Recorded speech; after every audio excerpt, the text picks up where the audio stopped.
1000 രൂപയുടെ 18 മാസ തവണകളും സ്കീം 2-ൽ 2000 രൂപയുടെ 15 മാസ തവണകളുമാണുള്ളത്. ഓരോ മാസവും നറുക്കെടുപ്പ്. വിജയികൾ തുടർന്ന് പണമടയ്ക്കേണ്ടതില്ല.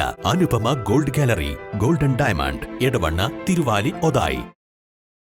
നിലമ്പൂർ കാടുകൾ തീയിൽ കത്തിയമരുമ്പോൾ മഹസർ പോലും തയ്യാറാക്കാതെ വനം വകുപ്പ്. നിലമ്പൂരിലെ പ്രധാന വനമേഖലകളിലെല്ലാം കാട്ടുതീ പടരുകയാണ്. കടുത്ത വേനൽ മുന്നിൽ കണ്ട വനം വകുപ്പ് മുൻകരുതലുകൾ സ്വീകരിക്കാതിരുന്നതാണ് ഇത്രയും വലിയ തോതിൽ കാടുകൾ കത്തിനശിക്കാൻ കാരണം. ജൈവസമ്പത്തുകളുടെ കലവറയായ 12000 ഉൾവനത്തിൽ ഇക്കുറി കാട്ടുതീ പടർന്നത് 20-ലേറെ സ്ഥലങ്ങളിലാണ്. അഗ്നിരക്ഷാ സേനയ്ക്ക് കടന്നു ചെല്ലാൻ കഴിയാത്ത സ്ഥലമാണിത്. അകമ്പാടം വനം സ്റ്റേഷനിലെ വനപാലകർ കഴിഞ്ഞ 2 ആഴ്ചയായി തീ അണയ്ക്കുന്ന തിരക്കിലാണ്. 12000 ഏക്കറിലേറെ വ്യാപിച്ചു കിടക്കുന്ന 12000 വനമേഖലയിലെ പുൽമേടുകൾ ഉൾപ്പെടെ കാട്ടുതീ നക്കിത്തുടച്ചു കഴിഞ്ഞു. നിലവിൽ 12000 വനത്തിൽ വെറ്റിലക്കൊല്ലി കോളനിക്ക് മുകൾ ഭാഗത്തു നിന്നും കത്തിത്തുടങ്ങിയ കാട്ടുതീ കിലോമീറ്ററുകൾ അകലെയുള്ള പാലക്കയം കോളനിക്ക് സമീപം വരെ എത്തിക്കഴിഞ്ഞു. 3000 വനമേഖലയിലും കാട്ടുതീയിൽ ഹെക്ടർ കണക്കിന് വനമേഖലയാണ് കത്തിനശിച്ചത്. തീ തടയാൻ നിയമിച്ച ഫയർ വാച്ചർമാർക്ക് 2 മാസമായിട്ടും ശമ്പളവും നൽകിയിട്ടില്ല.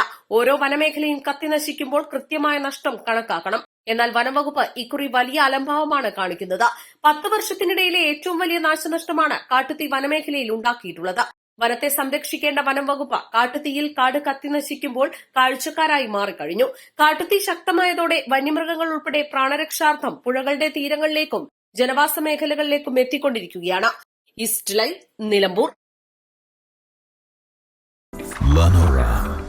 Lenora is different from others. Years of perfect stitching experience. Lenora, linen, cotton cloth and stitching. Pandikad Road, Vandoor.